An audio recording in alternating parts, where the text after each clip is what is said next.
11 de la mañana con 17 minutos en todo el país. Momento de recibir vía Zoom al director suplente del Banco de Previsión Social en el orden pasivos, el señor Ariel Ferrari.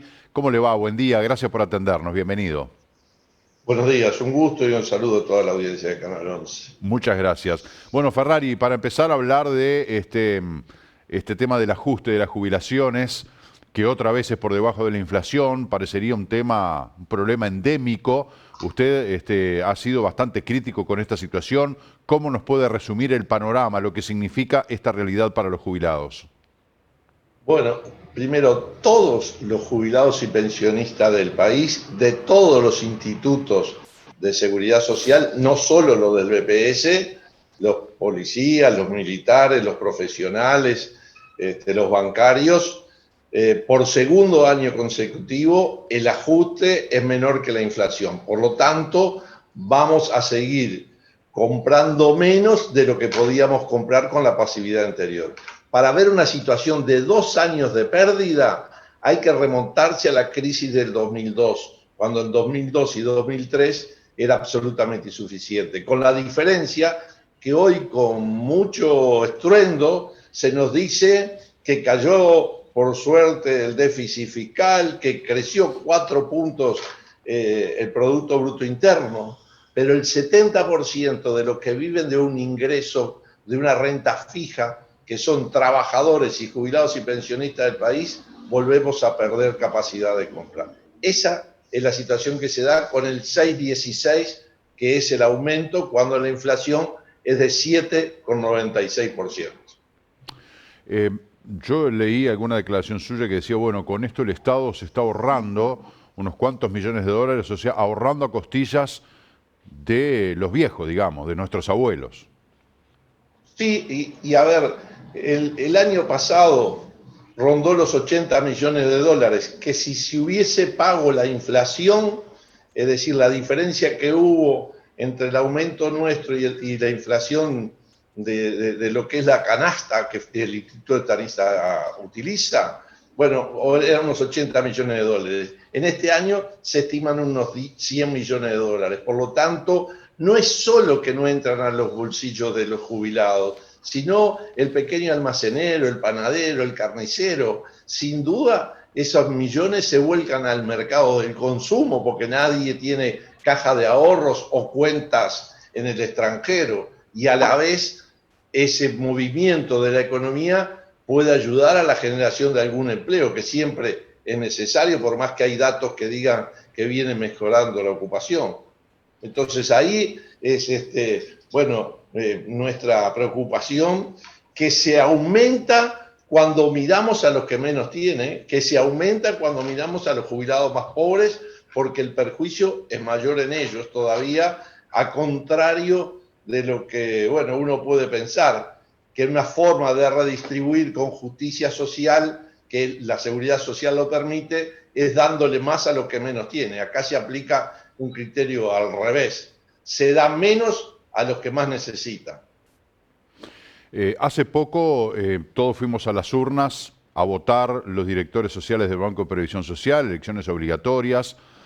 Se generó el debate sobre la pertinencia de la obligatoriedad de las elecciones del BPS, pero en definitiva lo que aquí quedó en evidencia es que hay una gran desinformación. La gente no conoce a los directores, la gente no sabe qué es lo que hacen los directores. Y la pregunta es la siguiente, Ferrari, porque bueno, usted tiene mucha experiencia en el organismo previsional.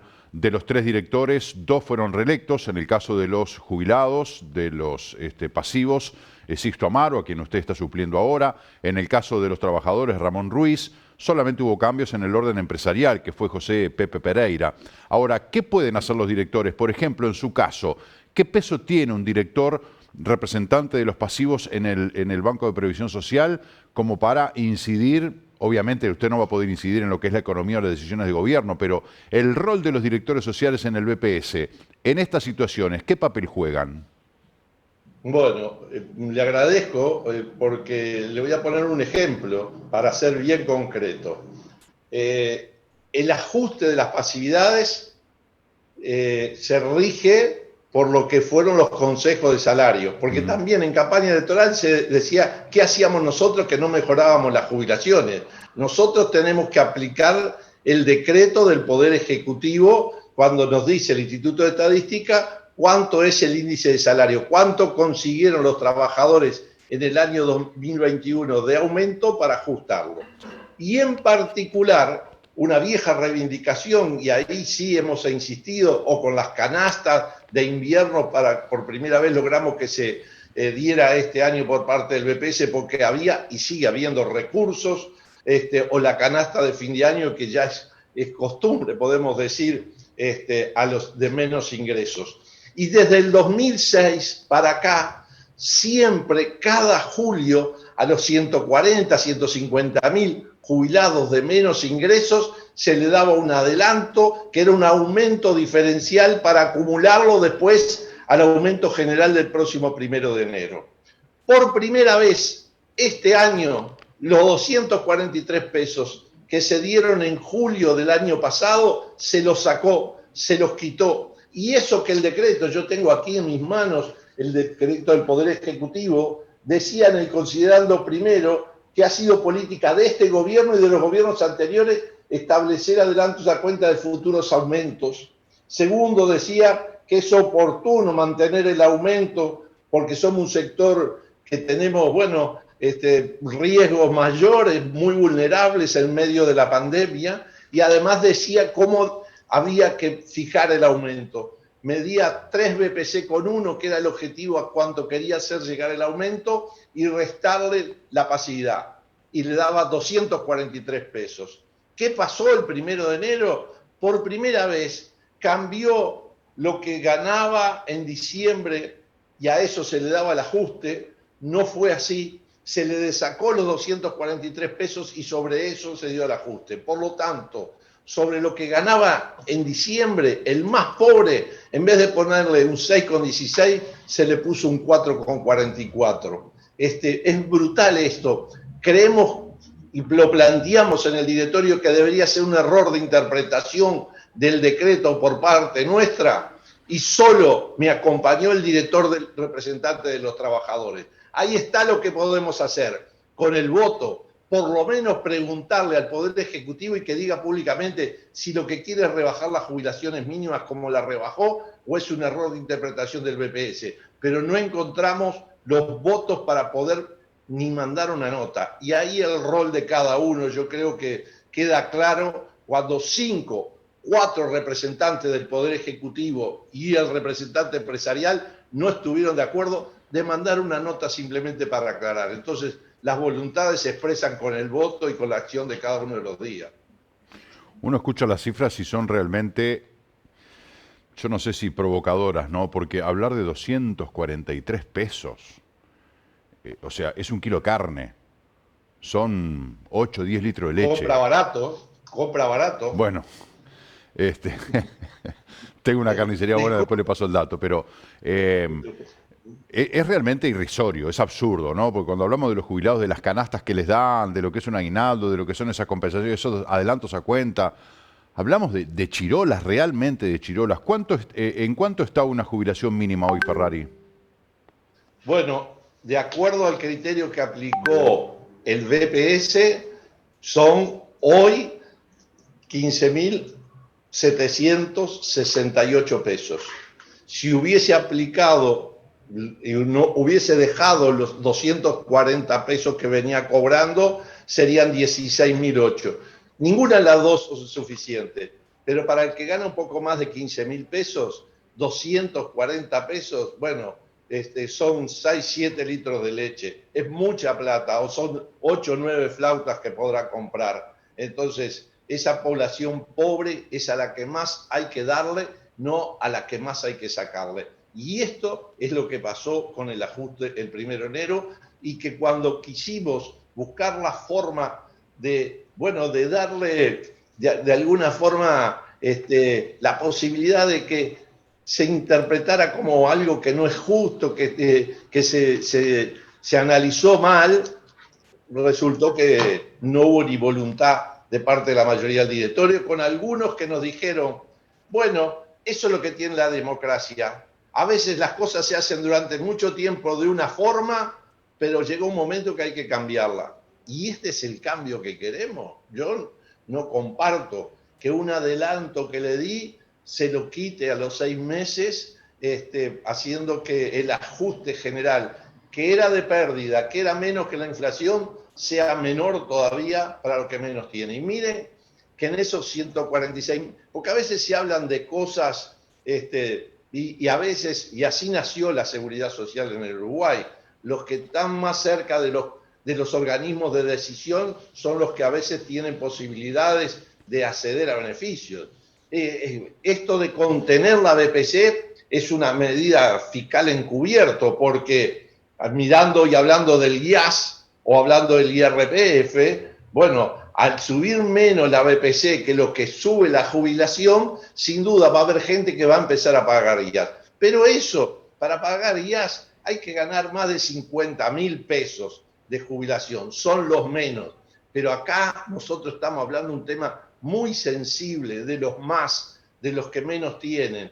Y ahí no son solo dependientes, porque dependientes hay unos 90.000, pero hay cerca de 40.000 que son trabajadores por cuenta propia, pequeños empresarios, comerciantes, pequeños productores rurales, y a eso también están afectados. La mayoría son del interior del país y son mujeres, por lo tanto, hay otro tema más que hay que analizar. Las mujeres son las más postergadas y son del interior, además con trabajos a veces que cuesta, y bueno, la inmensa mayoría de esta población son mayores de 70 años, entonces que tienen un presupuesto distinto con la cobertura de salud y demás. Y creo que esto es una injusticia que, bueno, no lo habíamos visto en las administraciones anteriores, pero ni en esta propia administración en 2020, en medio de la pandemia. Ahora que mejora la economía, nos sorprende que se tomen estos recortes.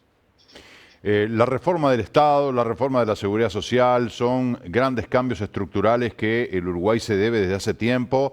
Han intentado hincarle el diente, parece difícil. Era un postulado importante de este gobierno. Creó una comisión de expertos en seguridad social dentro de la ley de urgente consideración. Se reunió una vez, 2 veces, 3 veces. Tenía ciertos plazos para el diagnóstico y otros plazos para las recomendaciones. Se prorrogaron los plazos porque realmente era un tema sumamente complejo, con gente además de todos los partidos y gente idónea, y sin embargo como que parece que se empantanó, y la reforma de la seguridad social, ni siquiera la comisión de expertos se pudo poner de acuerdo en ciertos aspectos.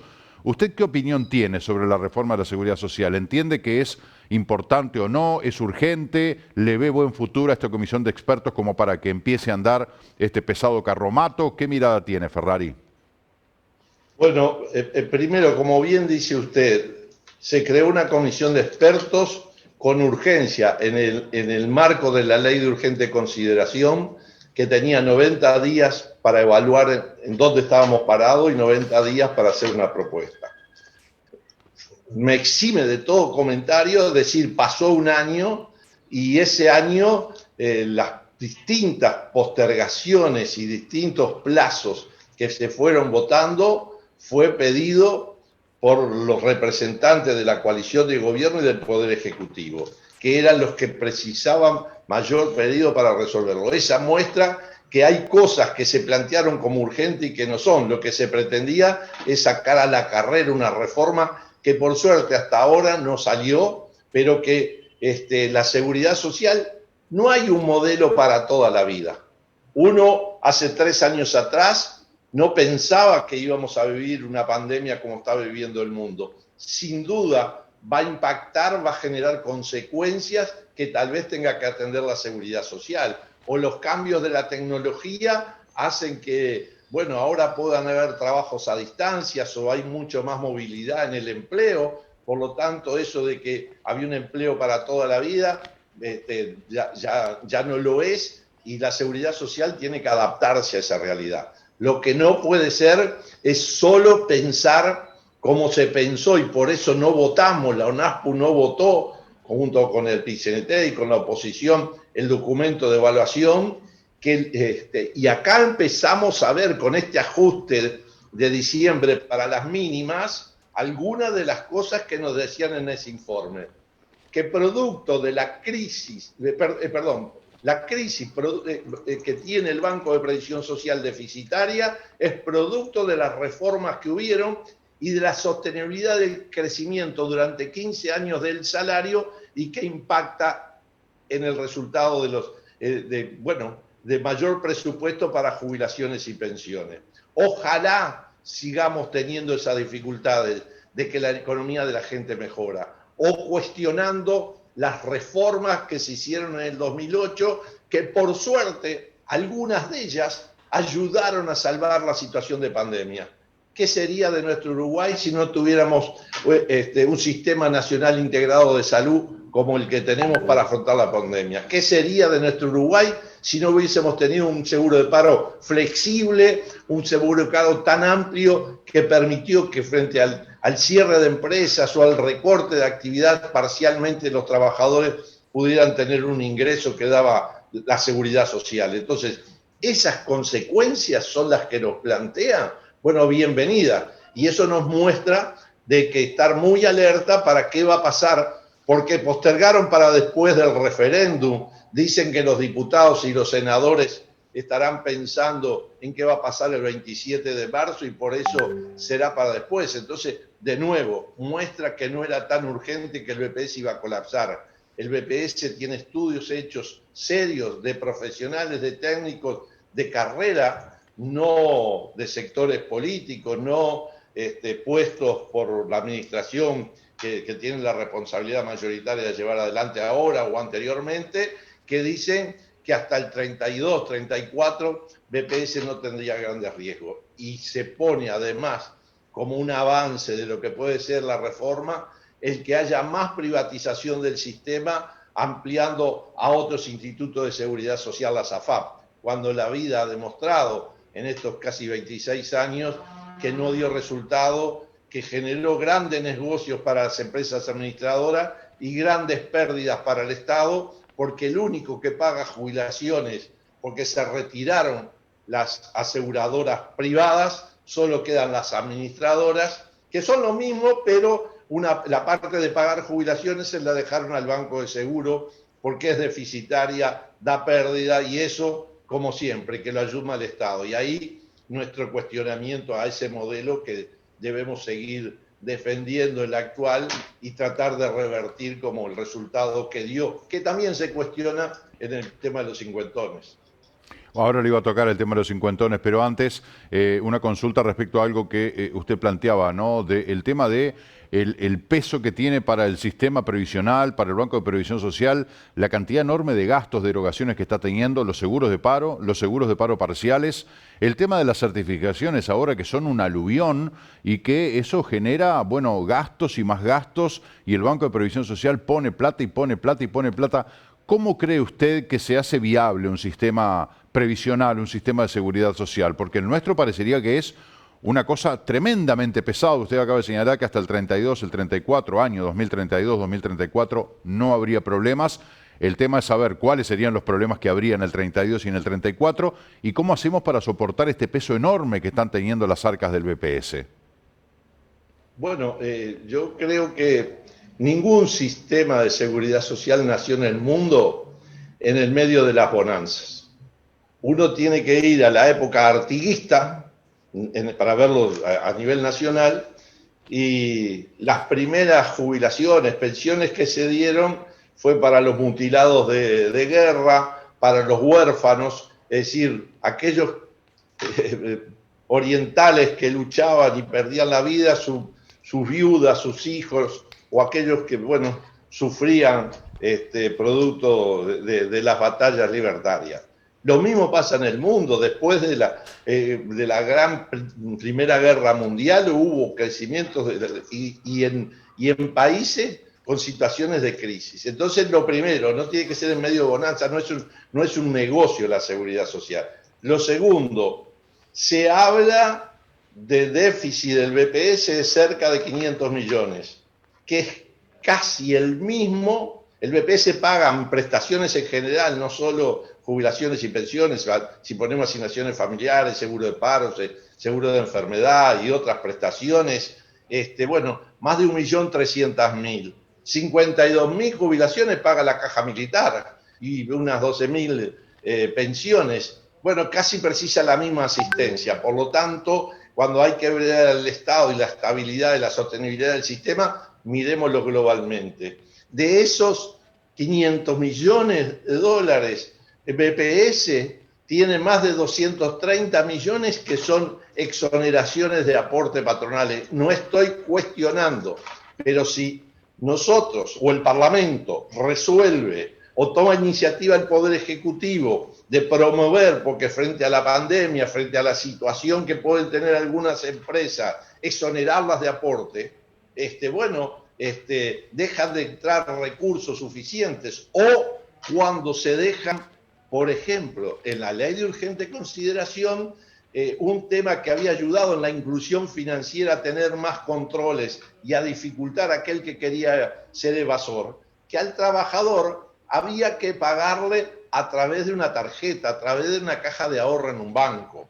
Bueno, a partir de entrada en vigencia de la ley de urgente consideración, dicen que puede negociar cuando va a buscar trabajo si quiere pagar con depósito o si quiere pagar en efectivo. Vaya diferencia, en qué condiciones está el más vulnerable, que es el trabajador, para poder negociar. Lo que quiere es el trabajo. Y tal vez ese empresario que le ofrece pagar en efectivo para que no tenga controles, evada la seguridad social, desregule, flexibilice o subdeclare. Entonces, esas son las cosas que debemos analizar. O la resolución que el BPS tomó en agosto del año pasado, que estuvo en contra solamente el representante de los trabajadores y el de los jubilados y pensionistas. BPS, colaborando como parte del Estado, cuando iba a fiscalizar una empresa, miraba el laudo que tenía ese trabajador, si era mozo, si era cocinero, depende de la actividad que tuviera en el sector de actividad, miraba los consejos de salario. Y si no cumplían con el laudo, bueno, se informaba además y se hacía los cálculos de la evasión que estaba sufriendo por ese lado. ¿Qué resolvió el directorio? Que ese es un problema de la inspección de trabajo, por lo tanto que lo haga el ministerio, no nosotros, no complementándonos. Y creo que estas injusticias son las que deberían corregirse para que, el presupuesto, los ingresos del BPS sean y estén fortalecidos, y ver otros institutos que tal vez necesitan mucho más asistencia, dando muchísimo menos prestaciones que lo da el banco. Ferrari, me queda 1 minuto y medio nada más y le quiero preguntar por el tema de los cincuentones. ¿Qué peso tienen? ¿Qué futuro les depara? Porque además cincuentones, digo, es un estereotipo, un etiquetado que va a incluir a mucha gente, porque los que hoy no lo son, mañana lo van a ser, los que hoy lo son, mañana ya van a dejar de ser para pasar a ser sesentones y jubilados. Pero este tema de los cincuentones ha generado incertidumbre y muchos temores. ¿Qué nos puede decir usted? Bueno, primero que es una ley que permitió a una generación, por eso le llamamos cincuentones, que no, estaba próximo a cumplir 40 años, porque los mayores de 40 años, cuando se aprobó la ley de la SAFAP, no tenían obligación de afiliarse a la FAP, seguían el sistema de transición, y estos eran menores de 40 años, pero cerca de esa edad, y por lo tanto iban a aportar no un mínimo de 30 años. Pero lo que demuestra esa ley, hay 35.000 personas que se presentaron al BPS para que, analizando su historia de trabajo, sus aportes, que le demostrara a BPS si les servía desafiliarse o no desafiliarse. 35.000 pasaron a ganar un 20, un 30, un 40% más de jubilación por no estar en la SAFAP. Esto le va a seguir pasando a las futuras generaciones, ya no aquellos que eran cerca de los 40 en el 95. El problema es que esta ley no los ampara y habrá que cambiar, habrá que analizar dentro del marco de la reforma cómo la gente, si se perjudica, no puede estar en un sistema que es un gran negocio para el privado, porque no tiene ningún riesgo. Cada vez que le transfieren los aportes se queda con una comisión que es un lucro brutal que cobran, y se invierte en esos fondos con el riesgo que el trabajador va a sufrir el día que se jubile cuando le digan si le fue bien o le fue mal en las inversiones, y no puede estar la vejez encerrada en una inversión que ni sabe dónde ni cómo hacerla, y que quien la hace, bueno, no es el negocio de ellos, porque el negocio de ellos es cobrar comisiones y afiliar lo más que pueda, porque cada vez que transfiero plata me quedo con una parte, porque además, bueno, hay que ganar más de 70.000 pesos, los que no eran cincuentones en aquella época, para tener obligación de ingresar a una FAP. Sin embargo, la mayoría lo han afiliado aunque no tengan obligación. Ariel Ferrari, muy interesante la entrevista con usted, muy esclarecedor, todo lo que nos ha explicado. Le agradezco mucho por su tiempo. El agradecido soy yo, Pujares. Que le A vaya las muy bien. órdenes siempre, y saludo a la audiencia. Muchas gracias, que le vaya muy bien. Señoras y señores, 11:43, pausa y volvemos.